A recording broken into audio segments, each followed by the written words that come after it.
Howdy, hi, how are you doing? This is my cat, Ripley. He is the sweetest, And today we have a very special video because Ripley is going to be choosing my TBR for me. This may or may not work depending on his temperament.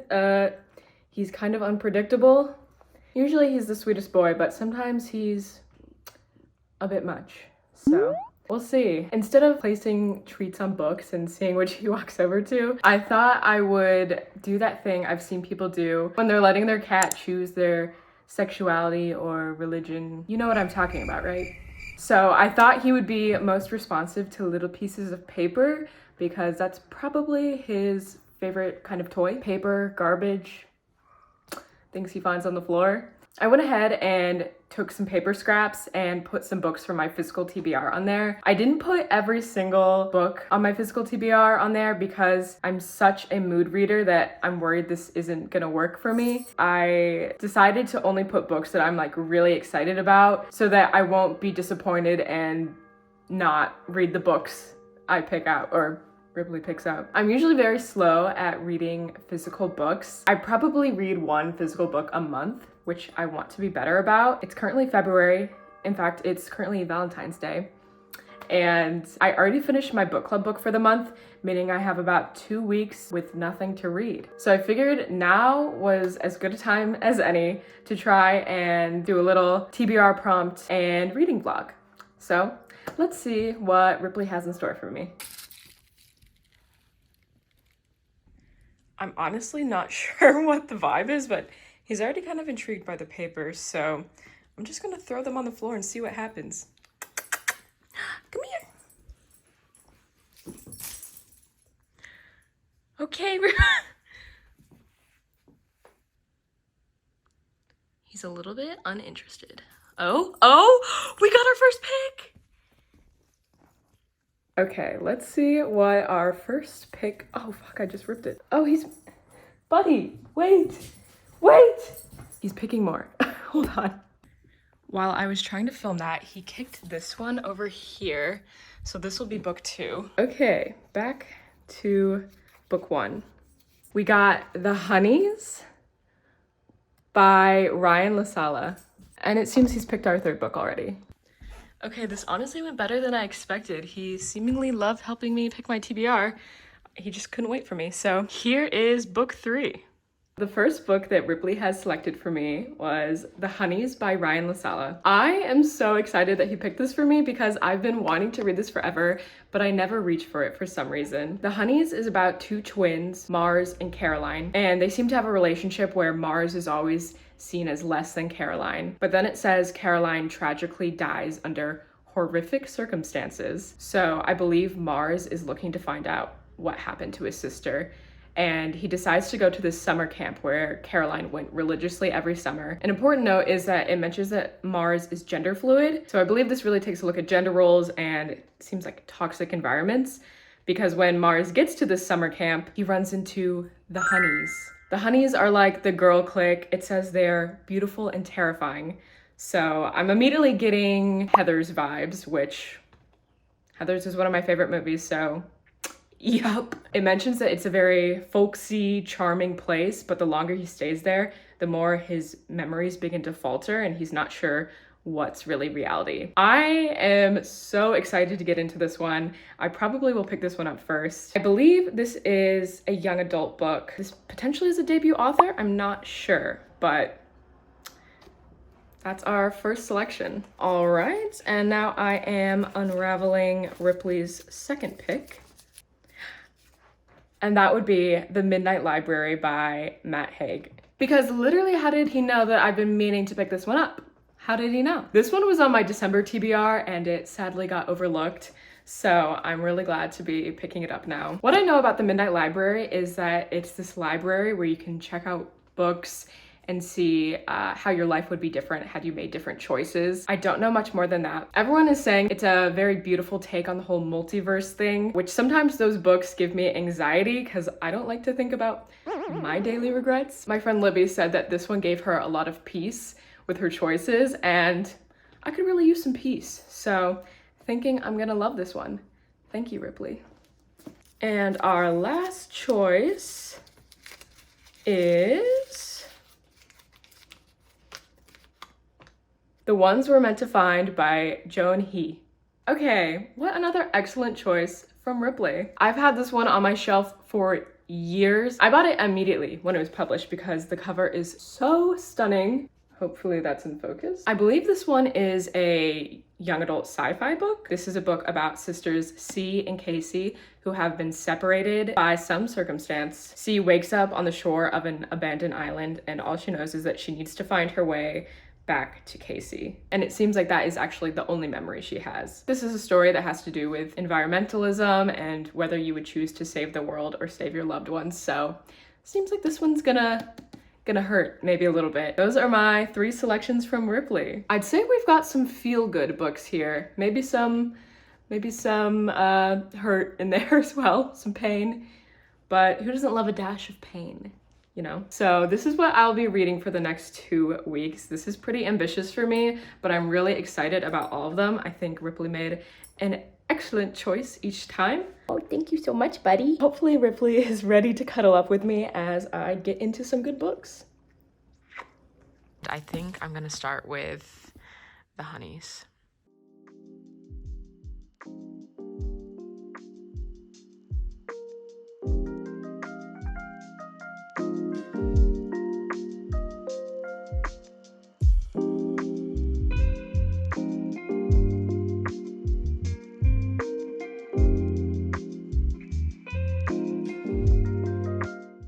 Okay, so I have officially started The Honeys. I'm about 40 pages in and I'm already enjoying it so much. Let me just say that first chapter packs a punch. I was immediately like, oh, okay. There's a lot of really great tension already sprinkled throughout. I can't remember the last time I read a YA horror book, if I ever have at all, and it's really good so far. I actually don't think I've read like a good YA book in quite some time, which granted, I know I am not the target audience for YA books and like that is totally okay. But I also believe that teens shouldn't be subjected to bad writing either. So far, I'm very pleasantly surprised by this. I think the writing is good, but it's how do I say this? Like, I can still tell that it's targeted to a younger audience, but it's not bad. Yeah, thoroughly enjoying it, excited to dig into it a little bit deeper. I'm about to go to the gym. Really brave of me. I do not want to go. I don't want to go out there. It's not even 6 p.m. and it looks like that. Stay strong.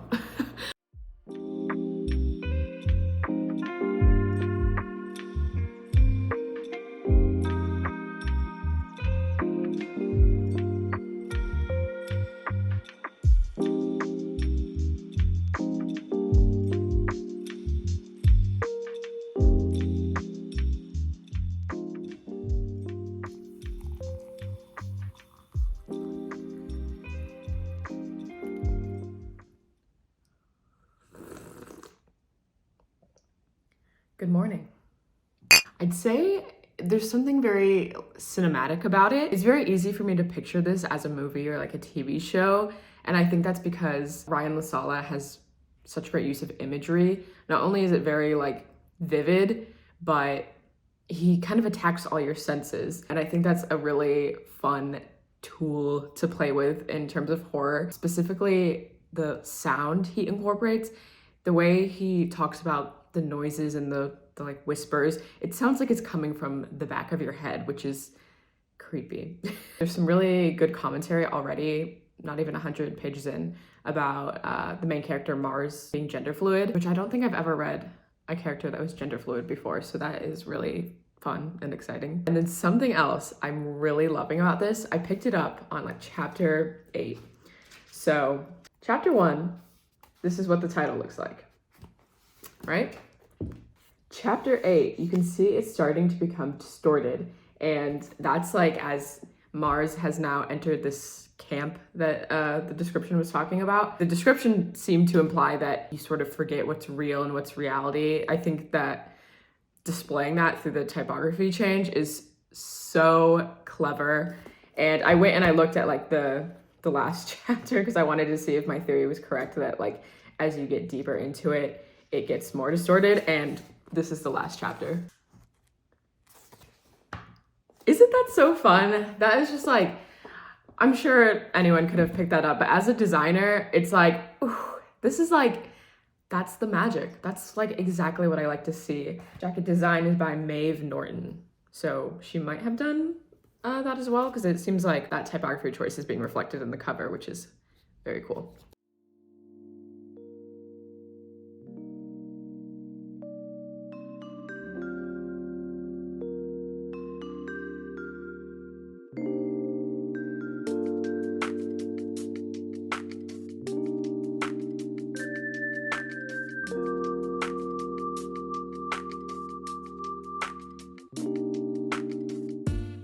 Okay, please ignore my hair. I just got back from reading at the gym once again, and I'm like nearly done with the honeys now. And it is like finally starting to pick up. I'd say this is very much a slow burn horror thriller. Not a lot of action has happened up until this point. It's just kind of slowly building up tension. When I was reading in the gym, I just got to like the scariest part yet. And it wasn't even just like, oh, we finally know what's going on. It's finally like something's happening. We went from like nothing really happening, just tension, to body horror. When I tell you my jaw dropped, it got pretty graphic. So now I'm like itching to finish it. Hopefully next time I check in, I will be done with the honeys and I'll give you my final thoughts. So I just finished reading the honeys. I ended up giving it 4 out of 5 stars. I really enjoyed it. However, I do think the first half was maybe a little bit stronger.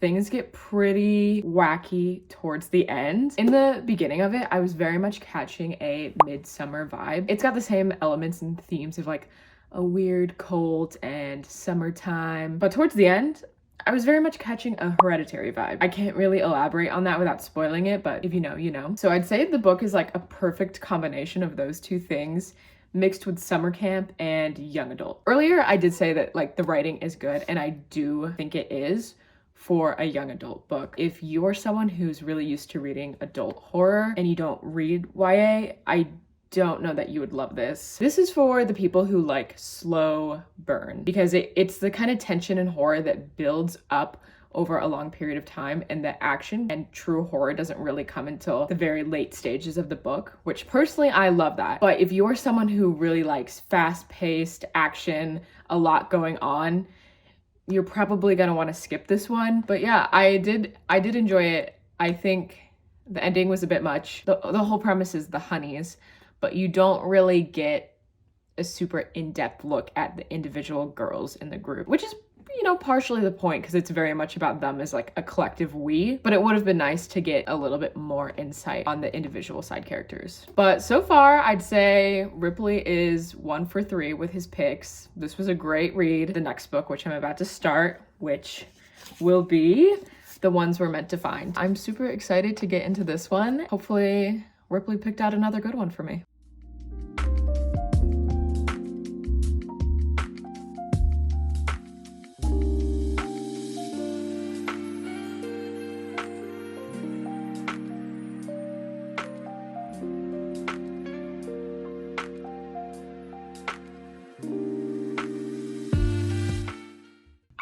Understand how you all read so much.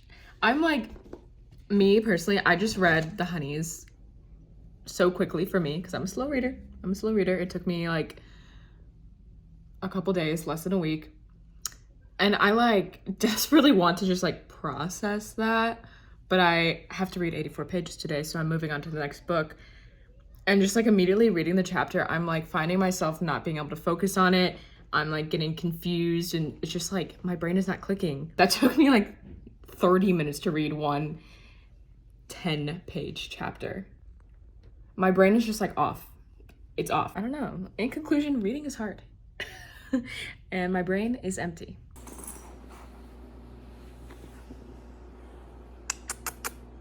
We're gonna multitask here because I want to update you on the ones we're meant to find, but I gotta get ready because I'm meeting my boyfriend for dinner, so gonna chat while I get ready. I'm about halfway through. Guys, I'm not feeling it. I'm truly so sorry to say that, but something's not clicking with me. I read the first few chapters, the physical book, and I was like, okay, something's wrong. I seriously was feeling like I was having something was wrong with my brain. Like, I read the first few chapters and I was getting so confused that I actually rented the audiobook and I went back and listened to the audiobook of everything I had read in the physical copy, hoping that hearing it again would something would click in me. No, apparently not. I think the characters and the premise are very appealing and interesting, but unfortunately for me, it's the writing. Something about it is really just so confusing. In my opinion, the author is not doing a very good job of setting the scene and world building, which I thought maybe I wasn't enjoying it that much because I'm not really a world building kind of gal. Most of the time, it just it's too much for me, and it takes too much for my brain to process that it becomes a chore for me to really get in and enjoy the story. So I thought maybe this just wasn't my cup of tea. It's not a fantasy book, it's a sci-fi book, but it's set, I don't even know, in the future. That's just kind of what's implied. It doesn't really give a time period or a date. It just says it's after the Arctic caps have melted. So I don't know if it's meant to be an alternate universe if that happened now, or if we're just assuming that is going to happen in the future and this is what will happen when it does. It's just not really clear. And I think the author tries to set up things and doesn't paint the full picture of the world she's trying to build as a means of creating a sense of mystery. But I don't think it works here because she's doing it with nearly everything. And it's things that's that didn't really need to be a mystery. You could have just told me what that was so I wasn't confused. Another thing is there are robots in this world, in this book, and she describes these robot characters, and you get that it's a robot, but you don't get any sort of visual description of what the robot looks like. Does this robot have wheels? Is it hovering? I have no clue. I cannot picture it because she's not giving me those descriptions. As a reader, you should be able to, read the subtext, read between the lines, and I think I usually can do that pretty well. So I don't know if maybe I'm just actually having a brain fart right now and that's why I'm struggling so much. Or it could be that she's doing it with so many little details. It's this doesn't need to be a mystery. Just tell me what it is. Does that make sense? If anyone else has read this book, please let me know if you struggled with this as well. I looked up the reviews on Goodreads to be truly am I the only one? Is something wrong with me? Which I never do. I usually would always wait to read any sort of review after I finish the book because I don't want to spoil it. But I did look, and this book is mainly getting 2 stars, maybe 3 stars. And I think a lot of people are confused as well. And I actually read quite a few reviews that said they were fine in the first half and then they got confused in the second half.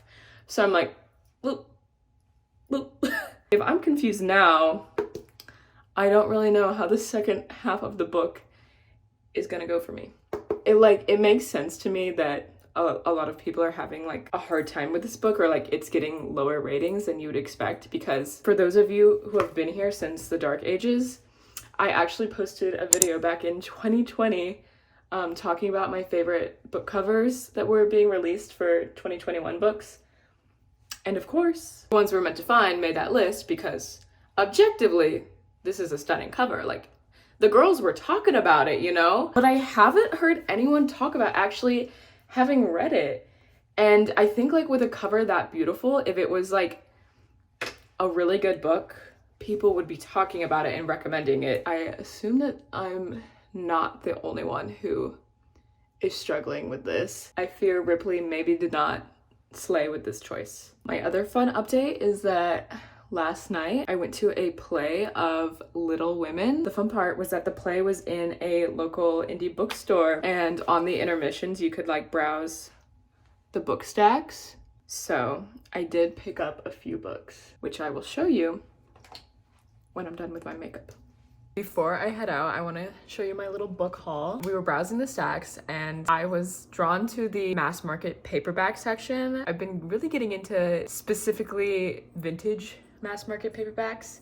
So the first one I got was All Quiet on the Western Front. I really like this edition. I've never seen this one before. I truly never thought I would be actively yearning to read this book, but I watched the movie that came out in 2022 that won many Oscars last year. I was so blown away. Like, I felt that movie deep in my soul. I just thought it was beautiful. I thought the story was brilliant, and I've been really wanting to read the book ever since. I don't think I've ever like desired to read a war book before, especially one that's not like a war romance. So I'm hoping I enjoyed the book as much as I loved the movie. Next, I got Cat's Eye by Margaret Atwood.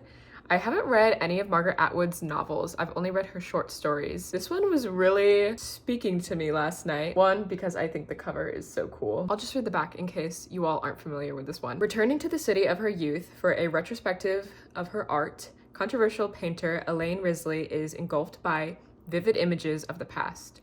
Strongest of all is the figure of Cordelia, leader of the trio of girls who initiated her into the fierce politics of childhood and its secret world of friendship, longing, and betrayal. Elaine must come to terms with her own identity as a daughter, a lover, an artist, and a woman. But above all, she must seek release from Cordelia's haunting memory.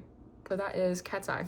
And then the last mass market paperback I got was the Quicksilver Pool. Now, I am so obsessed with these kind of pulpy horror covers, and this one is particularly awesome.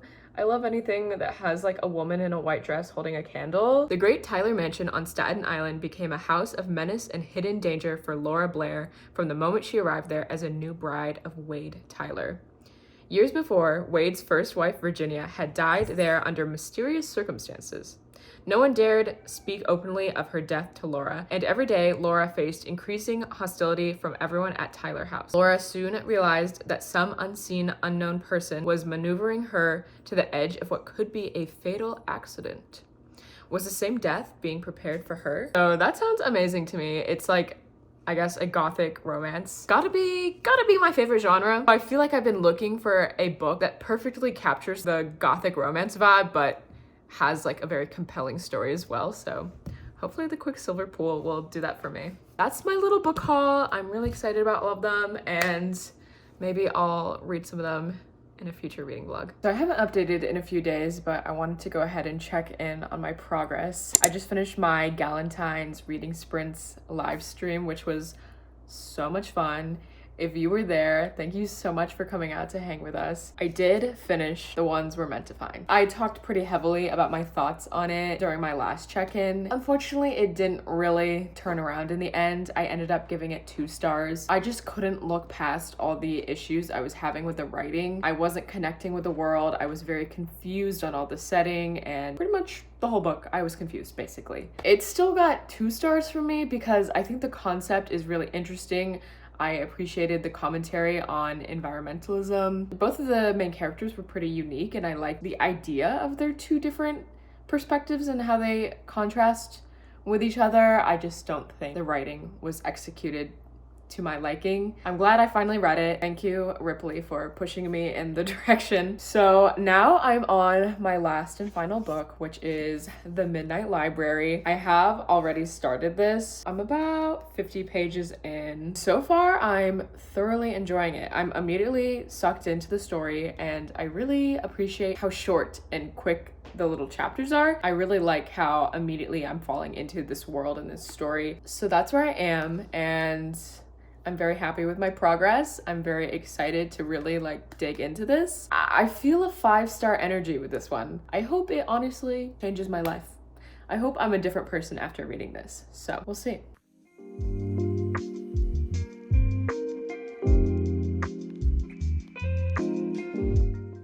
This is gonna be a quick update because it is so fucking cold in my apartment. I need to get in bed immediately. So I am about halfway through The Midnight Library, and I'm absolutely loving it. I think this came at a perfect time in my life. Like, I really needed to hear this message because I'm someone who gets caught up in all the possibilities and the things I could be doing and what's the best option and where should I go next. So this is just a really refreshing read, a very unique take on the multiverse, parallel universe kind of idea. Not much else to say other than I'm really enjoying it, loving it even. I'm planning on crawling into bed and just reading as much as I can before I fall asleep. So I can't wait to give you my final thoughts and wrap up on everything.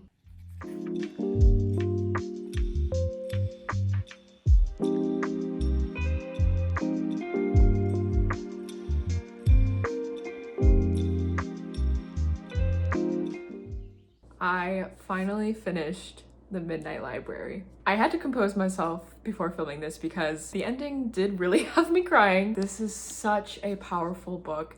It is so heartwarming and necessary, and I truthfully 100% think that everyone needs to read this book. I think this book has changed the trajectory of my life. It's just such an inspiring reminder to show gratitude for all the little things in your life that may seem mundane and meaningless, but all those little things are what makes you you. Just because there's 1,000 different lives I could be living doesn't mean that this one I'm living right now is any less important. What a good book. It's books like this that remind me why I love reading so much, because books and words have the power to change your life. And I'm going to make everyone in my life read this book because I think it's so important. No surprise here, I rated this one 5 out of 5 stars. And that's a wrap. I read all 3 books that Ripley picked out for me, and I had so much fun. As a mood reader, I find it really hard to stick to a set TBR, so it was nice keeping it in a short time frame with just a few options so I didn't feel overwhelmed. I absolutely will be doing this again in the future. I am so glad Ripley told me what to read. I really want to try out a TBR jar sometime because I love watching TBR jar videos, but I was nervous I wouldn't be able to stick with it. But I think if I keep my goals realistic, I can get it done. So with that, I guess I'll just say thank you again to Ripley. Who knew that he had such great taste in books? Buddy, what should I read next? I guess if you need any recommendations, next time you should probably just ask Ripley and not me. Thank you so much for sticking with me throughout this experimental reading vlog. I had a lot of fun with it. If you enjoyed this video, please give it a thumbs up. Maybe even subscribe, stick around, see what happens next. I want to know if you've read any of these books. Did you like them? With that, I'm logging out, and I'll see you in the next one.